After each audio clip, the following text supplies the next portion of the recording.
Hello दोस्तों, नमस्कार। आप सभी लोग कैसे हैं? आशा करते हैं स्वस्थ होंगे।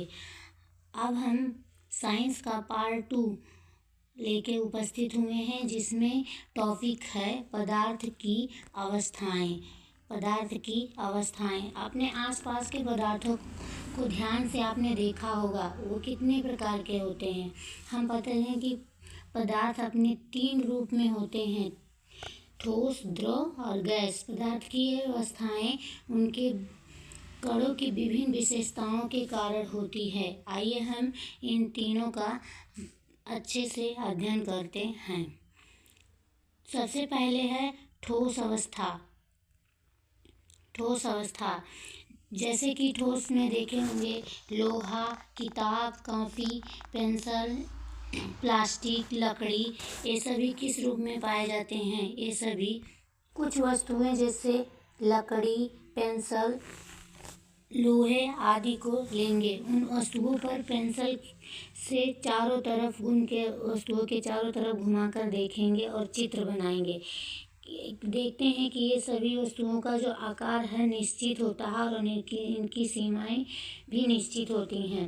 और फिर इन पर क्या करते हैं? हथौड़ा मारते हैं और उसको खींचते हैं। क्या होता है?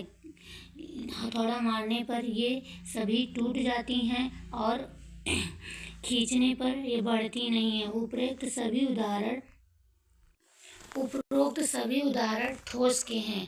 हम देखते हैं कि सभी का एक निश्चित आकार, स्पष्ट सीमाएं तथा स्थिर आयतन होती है, जिनमें नगण्य संपीड़ितता होती है। बाह्य लगाने पर इन सभी ठोस का आकार तो बना रहता है और बल लगाने पर टूट जाता है, लेकिन इनका आकार नहीं बदलता, इसलिए ये क्या होते हैं? दृढ़ होते हैं।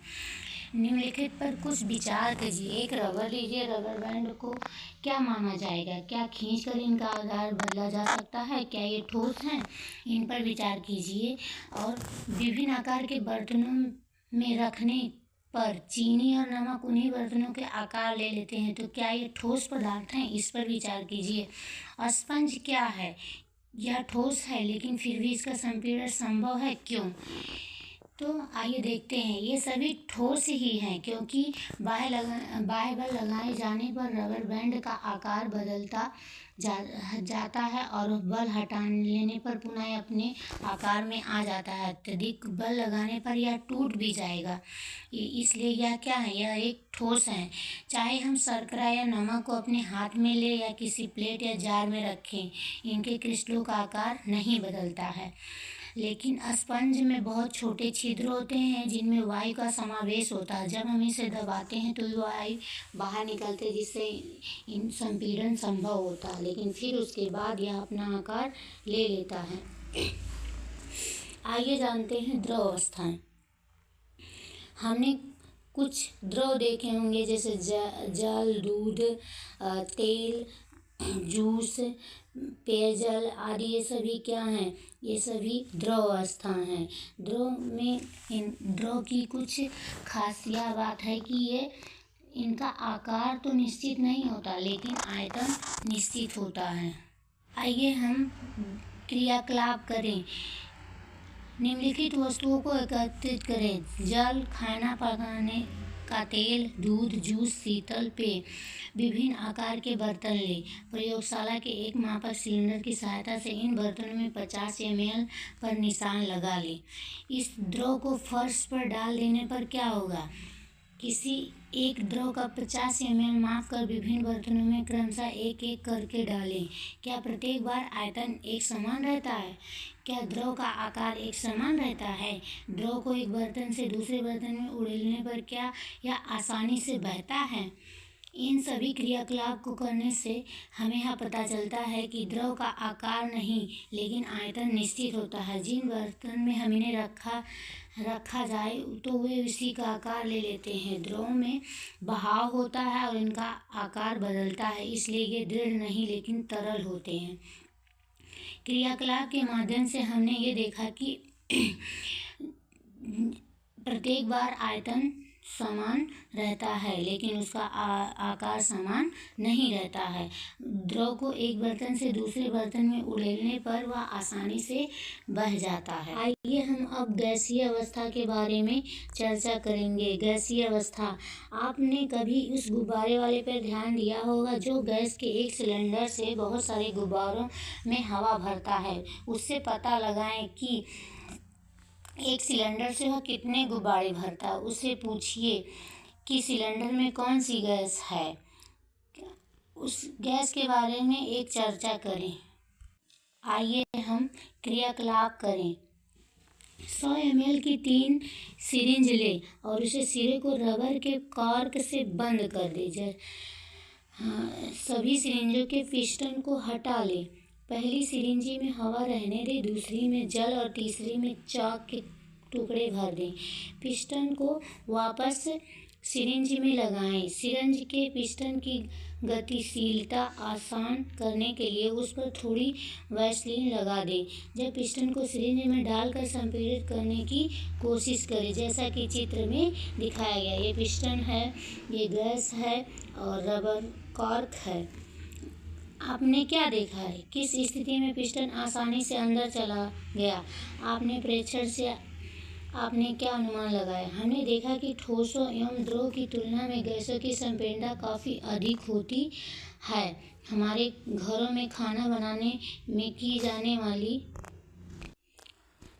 द्रवीकृत पेट्रोलियम गैस या अस्पतालों में दिए जाने वाले ऑक्सीजन सिलेंडर में संपीड़ित गैस होती है। आजकल वाहन में ईंधन के रूप में संपीड़ित प्राकृतिक गैस सीएनजी का उपयोग होता है। संपीड़ितता काफ़ी अधिक होने के कारण गैस के अत्यधिक आयतन को एक कम आयतन वाले सिलेंडर में संपीड़ित किया जा सकता है एवं आसानी से एक स्थान से दूसरे स्थान तक भेजा जा सकता है।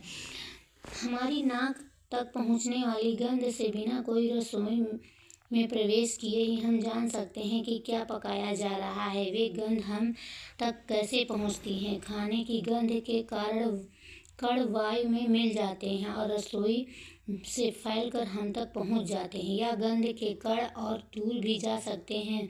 पके हुए गर्म खाने की महक हमारे पास तक कुछ ही क्षणों में पहुंच जाती है। इसकी तुलना ठोस एवं द्रव के मिश्रण से करें।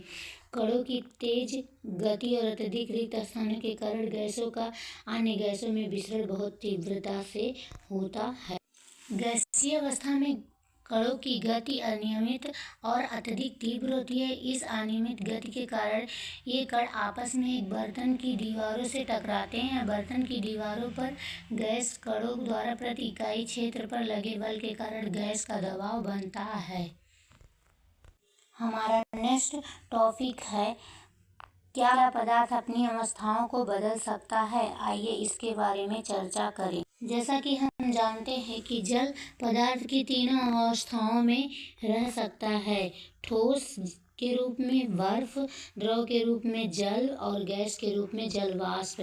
अवस्था बदलने के दौरान पदार्थ के अंदर क्या होता है? अवस्था के परिवर्तन से पदार्थ के कणों पर क्या प्रभाव पड़ता है? क्या हम इन प्रश्नों का उत्तर नहीं खोजना चाहिए? तापमान परिवर्तन का प्रभाव। जब तापमान में परिवर्तन होता है तो उसका क्या प्रभाव होता है? आइए जानते हैं। एक बीकर में 150 ग्राम बर्फ का टुकड़ा लें और उनमें चित्र की सहायता के अनुसार उसमें प्रयोगशाला में प्रयुक्त थर्मामीटर को इस प्रकार लटका दें कि थर्मामीटर का बल्ब बर्फ को छू रहा हो। धीमी आंच पर बीकर को गर्म करना शुरू करें। धीमी आंच पर यहाँ पर बीकर को गर्म करना शुरू करें। जब बर्फ पिघलने लगे तो तापमान नोट कर लें। जब संपूर्ण बर्फ जल में परिवर्तित हो जाए तो पुनः तापमान नोट करें।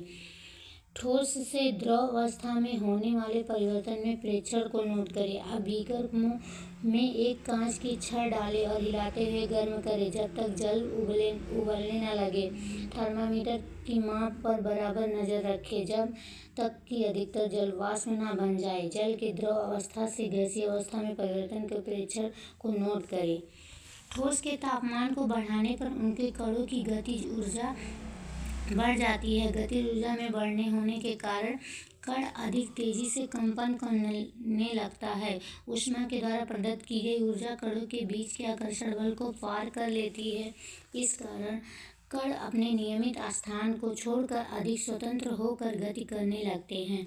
यह अवस्था ऐसी आती है जब ठोस पिघलकर द्रव में परिवर्तन हो जाता है। जिस न्यूनतम ताप पर ठोस पिघलकर द्रव बन जाता है उसकी वह अवस्था उसका गलनांक कहलाता है। यानी कि जिस न्यूनतम तापमान पर ठोस अवस्था पिघलकर द्रव अवस्था में बन जाता है वह उसका गलनांक कहलाता है। किसी ठोस का गलनांक उसके कणों के बीच आकर्षण बल के सामर्थ्य को दर्शाता है। बर्फ का गलनांक 273.15 केल्विन है। गलने की प्रक्रिया यानी ठोस से द्रव अवस्था में परिवर्तन को संलग्न भी कहते हैं। किसी ठोस के गलने की प्रक्रिया में तापमान समान रहता है, ऐसे में ऊष्मीय ऊर्जा कहा जाती है। गलने के प्रयोग की प्रक्रिया के दौरान आपने ध्यान दिया होगा कि गलनांक पर पहुंचने के बाद जब तक संपूर्ण बर्फ पिघल नहीं जाती तापमान नहीं बदलता।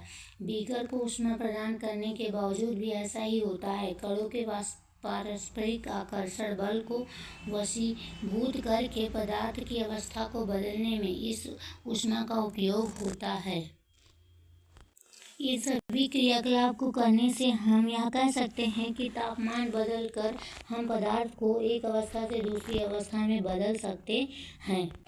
हमने सीखा है कि गर्म करने पर पदार्थ की अवस्था बदल जाती है। गर्म होने पर ये ठोस से द्रव और द्रव से गैस बन जाते हैं। लेकिन कुछ ऐसे पदार्थ हैं जो द्रव अवस्था से सीधे गैस अवस्था में परिवर्तित हो जाते हैं। आइए क्रियाकलाप करते हैं। थोड़ा सा कपूर लें और उसे चूर्ण करके चीनी की प्याली में डाल दें। एक कीप को उल्टा करके एक प्याली के ऊपर रख दें जैसा कि चित्र में दर्शाया गया है। इस कीप के एक सिरे पर रुई का एक टुकड़ा रख दें। अब धीरे धीरे गर्म करें और ध्यान से देखें।